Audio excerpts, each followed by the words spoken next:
हम बात करने वाले हैं, आज हम समझने वाले हैं गौतम बुद्ध और बौद्ध धर्म के बारे में। ठीक है, जैसा कि आप जानते हैं कि आज जो है वो बुद्ध पूर्णिमा है, तो मैंने सोचा कि क्यों ना गौतम बुद्ध और बौद्ध धर्म के बारे में थोड़ी सी जानकारी ले ली जाए और थोड़ी जानकारी आप लोग को भी वितरित कर दी जाए। तो आइए हम बात करते हैं बौद्ध धर्म और गौतम बुद्ध के बारे में। ठीक है, तो क्या हुआ कि 6ठी शताब्दी BC में बहुत सारे धर्मों का उदय हुआ, जिसमें कुछ नास्तिक धर्म थे और कुछ आस्तिक धर्म थे और कुछ जो है सांप्रदायिक धर्म भी थे। ठीक है, तो जिसमें बौद्ध धर्म जो था वो मूलतः नास्तिक था। ठीक है, आइए हम थोड़ा सा परिचय लेते हैं गौतम बुद्ध का।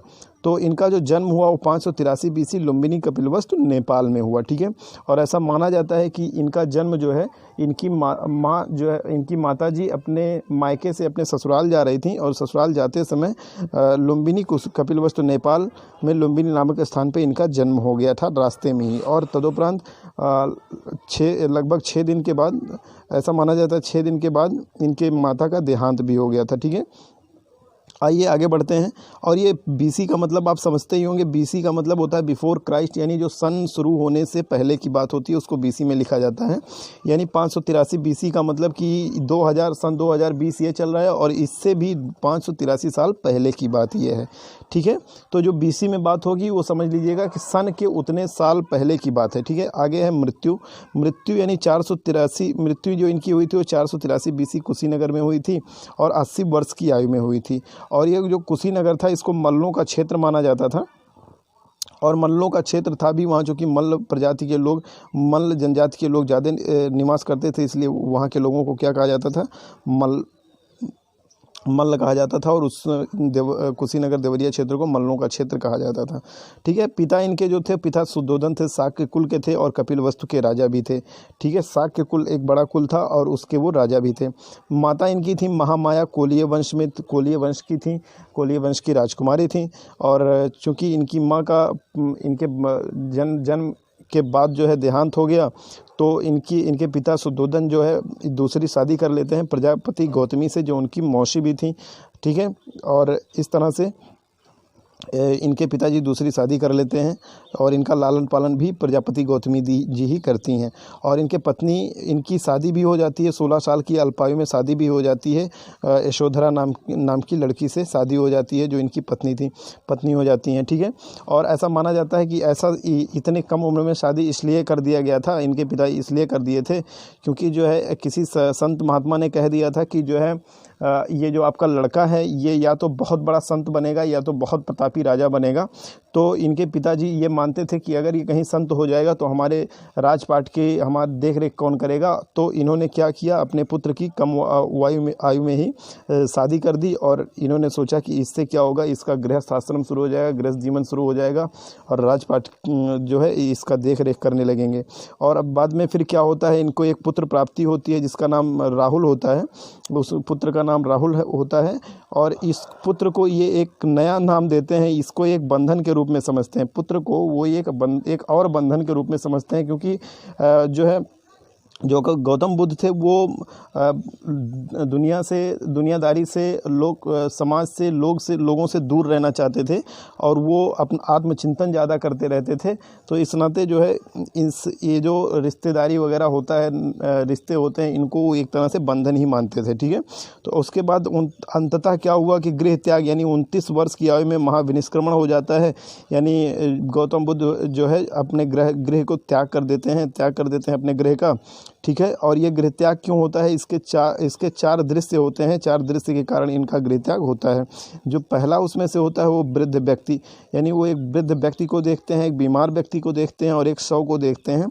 फिर उसके बाद एक सन्यासी को देखते हैं जो कि प्रसन्न मुद्रा में होता है और इसके बाद इनका सन्यास के प्रति जो है लगाव भी कहीं कुछ ज़्यादा ही बढ़ जाता है और ये गृह त्याग कर देते हैं। ठीक है, और गृह त्याग के बाद ये जो इसको अपना गुरु बनाते हैं, तो प्रथम गुरु कौन थे इनके, होते हैं अलार कलाम, जो वैशाली यानी बिहार, जो वर्तमान बिहार में पड़ता है, वैशाली के थे। ठीक है, और ये सांख्य दर्शन से संबंधित थे। दूसरे गुरु इनके होते हैं द्वितीय गुरु रुद्रक रामपुत्र, जो राजगृह क्षेत्र, जो ये भी बिहार में ही पड़ता है। गौतम बुद्ध से संबंधित जितने भी ज़्यादातर चीज़ें हैं वो बिहार में ही, उत्तर प्रदेश और बिहार से ही संबंधित हैं। इनकी ज्ञान प्राप्ति के बारे में जानते हैं। गृह त्याग के 6 वर्ष पश्चात और 35 वर्ष की आयु में 45 दिन की कठोर तपस्या के बाद पीपल वृक्ष के नीचे इनको ज्ञान की प्राप्ति हुई। यानी इनको बुद्धत्व की प्राप्ति जो हुई वो इस 45 दिन की कठोर तपस्या के बाद हुई। बुद्धत्व का मतलब होता है बुद्धत्व को प्राप्त करने वाले, यानी ज्ञान को प्राप्त करने वाला ही क्या कहलाता है, बुद्ध कहलाता है। ठीक है। तथागत, इनको तथागत भी कहा जाता था। तथागत इसलिए कहा जाता था क्योंकि तथागत का अर्थ है सत्य है ज्ञान जिसका, यानी इनका जो ज्ञान था वो सत्य था, इसलिए इनको तथागत कहा जाता था। इनके अन्य नाम भी थे, जैसे शाक्य मुनि, और एशिया का प्रकाश पुंज भी कहा जाता है, लाइट ऑफ एशिया कहा जाता है। ठीक है। तो आइए आगे बढ़ते हैं। इन मुख्य शिष्य इनके कौन थे? तो इनके मुख्य शिष्य 5 ब्राह्मण थे, जिनमें से एक आनंद जो था वो सबसे प्रिय था इनको। ठीक है। और इसके बाद इनका प्रथम उपदेश जो था, प्रथम उपदेश सारनाथ, उन्हीं 5 ब्राह्मणों को इन्होंने प्रथम उपदेश दिया। वे ब्राह्मण ऋषि पत्तन के शिष्य थे। किसके शिष्य थे? ऋषि पत्तन के शिष्य थे। ठीक है। इसके बाद बुद्ध पूर्णिमा। बुद्ध पूर्णिमा क्या होता है? बुद्ध का जन्म, मृत्यु और ज्ञान प्राप्ति तीनों ही वैशाख पूर्णिमा को थी। यानी इनके जीवन की ये 3 प्रमुख घटनाएं, इनका जन्म होना, मृत्यु और ज्ञान प्राप्ति, तीनों ही वैशाख पूर्णिमा को थी, जिसके कारण वैशाख पूर्णिमा को बुद्ध पूर्णिमा के रूप में जाना जाता है। ठीक है। अगला है इनके जीवन की कुछ घटनाएं, और उन घटनाओं को कुछ प्रतीक चिन्हों द्वारा प्रस्तुत किया जाता है। तो आइए उन घटना और प्रतीक चिन्हों को भी देख लेते हैं। इनके जन्म को कमल एवं सांड के रूप में प्रस्तुत किया जाता है, प्रदर्शित किया जाता है। कमल इसलिए प्रस्तुत किया जाता है क्योंकि जो है एक नया कमल खिला जिसने संसार को एक नई दिशा दी। ठीक है। तो इस नाते इनके जन्म को कमल, और गृह त्याग को घोड़ा, क्योंकि ये घोड़े पे सवार होकर गृह त्याग इनका हुआ था, इस नाते घोड़े को गृह त्याग से प्रदर्शित किया जाता है, प्रतीक के रूप में जाना जाता है। ठीक है। इसके बाद है निर्वाण। निर्वाण यानी पद चिन्ह, और या स्तूप भी कहते हैं। ठीक है। पद चिन्ह और स्तूप। पद चिन्ह का मतलब जब आदमी इस संसार को छोड़ के जाता है, और ख़ासकर जब भगवान गौतम बुद्ध संसार को छोड़ के गए तो उनके पद चिन्ह जो है वहाँ पे पद चिन्ह पड़े रह गए, तो उन पद चिन्हों को ही क्या कहा जाता है? निर्वाण कहा जाता है। निर्वाण को पद चिन्ह से प्रदर्शित किया जाता है, यानी उसको एक प्रतीक दिया गया। और स्तूप क्या होता है? स्तूप में जो होता है वो निर्वाण के बाद सारी चीज़ें जो होती हैं उनके जीवन की, उसको रखा जाता है। ठीक है। स्तूप में, इसके बारे में ज़्यादा जानकारी हम आगे वीडियोज़ में देंगे, जब हिस्ट्री का वीडियो आपको मिलेगा। आनंद का आग्रह। आनंद का आग्रह क्या था? आनंद के आग्रह पर इन्होंने महिलाओं को बौद्ध धर्म में प्रवेश दिया। ठीक है। क्योंकि क्या था, भगवान गौतम बुद्ध ऐसा मानते थे कि महिलाओं को अगर हम इसमें शामिल कर लिए तो धम्म क्या होगा, 500 से 1000 सालों में समाप्त हो जाएगा। फिर भी उन्होंने क्या किया, आनंद की आग्रह पर इन औरतों को भी शामिल करने के लिए वो राजी हो गए। ठीक है। तो ऐसा इसके बाद क्या हुआ कि इनकी प्रथम महिला बुद्धिस्ट, जब महिलाओं को इन्होंने शामिल करने के लिए हाँ भर दी, तो सबसे पहली महिला बुद्धिस्ट कौन बनी? प्रजापति गौतमी जी बनी, जो उनकी सौतेली माँ भी थी। ठीक है। और इस तरह से, और उसके बाद एक वैशाली की प्रमुख नृत्यांगना थी जिसका नाम था आम्रपाली, जिसका नाम आम्रपाली था। आम्रपाली ने भी बौद्ध धर्म उसी समय अपना लिया था। ठीक है। और ये दोनों बौद्ध धर्म में एक महत्वपूर्ण स्थान भी रखते हैं। ठीक है। आगे देखते हैं। इनका जो सर्वाधिक उपदेश जो है वो कहाँ दिया गया? वो सारनाथ में ही दिया गया। ठीक है। और ये सारनाथ कहाँ पड़ता है? कौशल में पड़ता है। ठीक है। अंतिम उपदेश इनका सुभद नाम के शिष्य को दिया गया। सुभद नाम का शिष्य जो था उसी को अंतिम उपदेश इन्होंने दिया। अब इन्होंने 4 आर्य सत्य बताए। क्या बताए? दुख।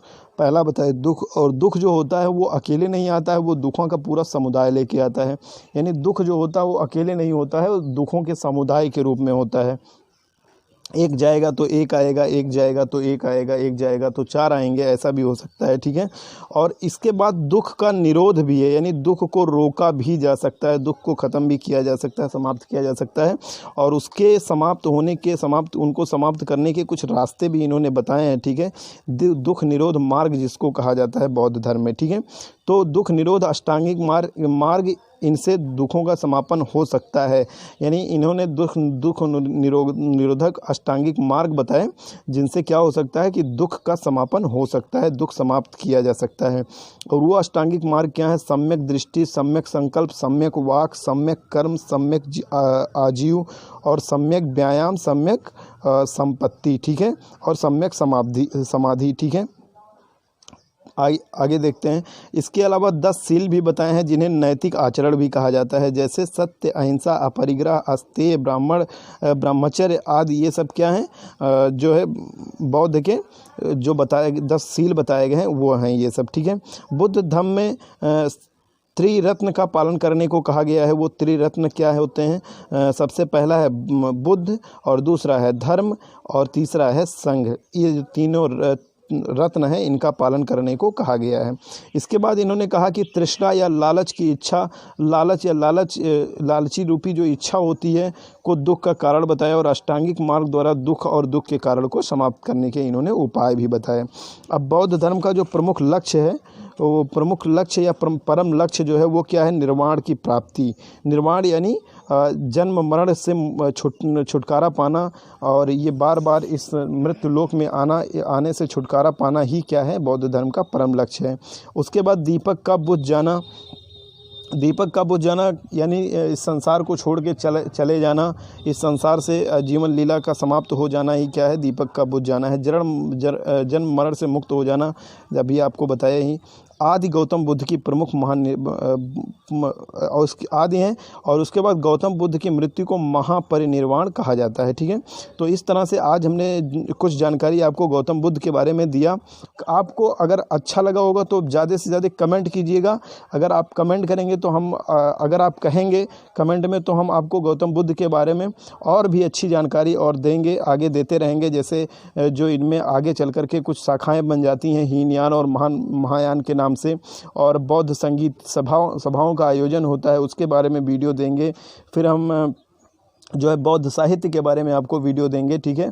और कुछ जैसे हिंदू धर्म में बहुत सारे शब्द होते हैं अलग अलग चीज़ों के लिए, जैसे हिंदू धर्म में क्या है? मंदिर, पूजा स्थान को मंदिर कहा जाता है, और मुस्लिम में पूजा स्थान यानी जहाँ नमाज पढ़ते हैं उसको मस्जिद कहा जाता है। तो ऐसे ही अलग अलग धर्मों में अलग अलग जगहों को अलग अलग नाम से जाना जाता है। तो ऐसे जो है बौद्ध धर्म में भी अलग अलग चीज़ों को अलग अलग नाम से जाना जाता है। तो इस जानकारी को भी, अगर ऐसी जानकारी भी चाहिए आपको तो आप कमेंट कीजिएगा, हम आपको और भी जानकारी देंगे बौद्ध धर्म के बारे में, ठीक है। Wish you all the best. जय हिंद, नमो बुद्धाय।